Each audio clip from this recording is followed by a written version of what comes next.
মুখে দিকে তার রক্ত বার হয়েছে, চোখে দিক ফুলিয়া চোখে দিকে রক্ত বার হয়েছে, চোখ ফাটছে, চোখে দিকে দম গেছে, তার ফটো আমরা দেখছি। তারপরে ওইটারে উঠাইছে, 3 জন আসলো, 3 জনে মিলিয়ে উঠাইছে, উঠাইয়া তারে নিয়া ওই ময়নাগড়ে নিয়ে ফেলাইছে, রাস্তা জঙ্গলে ফেলাইছে।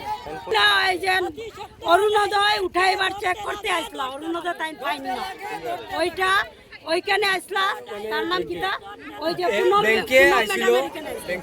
ওইখান থেকে বার হয়ে আইছে, ওই যে পুনম ম্যাডাম থেকে বার হয়েছে, বার হইয়া এই ব্রিজের সামনে আইছে, ওইখানে আইতেই অটো চালকে ধাক্কা মারছে আর ফালাই দিছে তারে। ফালানির লগে লগে 3 জন আসলো, অটোতে উঠাইছে, 3 জনে দরিয়া রোয়ানা দিছে বরকলার দিকে, রোয়ানা দিয়ে আবার তারা ঘুরছে, ঘুরিয়া নিয়ে তারা ওইখানে নিয়ে ফেলাইছে, ময়নাগড়ের রাস্তা জঙ্গলের কিনারে ফেলাই দিছে। নাম হলো পূর্ণিমা সিংহ, বয়স তো 60 বছর।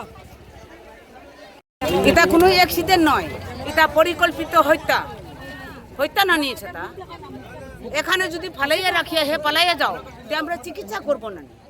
সড়ক দুর্ঘটনায় মহিলার মৃত্যুকে কেন্দ্র করে ডলুতে মহাসড়ক অবরোধ করে বিক্ষোভ। দুর্ঘটনার পর আহত মহিলাকে হাসপাতালে নিয়ে যাওয়ার পরিবর্তে রাস্তার পাশে ফেলে রেখে অটোচালক পালিয়ে গিয়েছেন এমন অভিযোগকে ঘিরে এলাকায় ক্ষোভ ছড়িয়ে পড়ে। অভিযুক্ত চালককে আটক করে উপযুক্ত শাস্তির দাবিতে শুক্রবার দুপুর থেকে মহাসড়ক অবরোধ করে বিক্ষোভ দেখান স্থানীয় বাসিন্দারা। স্থানীয় সূত্রে জানা গেছে, বড়খলার কালীনগর এলাকার প্রায় 60 বছর বয়সী পূর্ণিমা সিংহকে বৃহস্পতিবার দুপুরে ডলু মহাসড়কে একটি দ্রুতগতির অটো ধাক্কা দেয়। এতে গুরুতর আহত হয়ে রাস্তায় পড়ে যান তিনি। অভিযোগ, দুর্ঘটনার পর অটোচালক আহত মহিলাকে স্বাস্থ্যকেন্দ্রে নিয়ে যাওয়ার কথা বলে তাকে ময়নাগড় এলাকার সড়কের পাশে একটি জঙ্গলে ফেলে রেখে সেখান থেকে পালিয়ে যান। পরে রাতের দিকে বিষয়টি স্থানীয় মানুষের নজরে আসে। খবর দেওয়া হয় মহিলার পরিবারের সদস্যদের। তারা ঘটনাস্থলে পৌঁছে গুরুতর আহত পূর্ণিমা সিংহকে উদ্ধার করে চিকিৎসার জন্য শিলচর মেডিকেল কলেজ হাসপাতালে নিয়ে যান। তবে চিকিৎসকদের প্রচেষ্টা সত্ত্বেও শেষ পর্যন্ত তার মৃত্যু হয়। এই ঘটনায় ক্ষোভ আরও তীব্র হয়ে ওঠে এলাকায়। স্থানীয় বাসিন্দাদের অভিযোগ, দুর্ঘটনার পর আহত মহিলাকে যথাযথ চিকিৎসার ব্যবস্থা না করে এভাবে ফেলে রেখে যাওয়া অত্যন্ত অমানবিক। অভিযুক্ত অটোচালককে দ্রুত শনাক্ত করে আটক এবং ঘটনার পূর্ণাঙ্গ তদন্তের দাবি জানান তারা। শুক্রবার দুপুর 1টা থেকে ডলু মহাসড়ক অবরোধ করে বিক্ষোভে সামিল হন স্থানীয় জনগণ।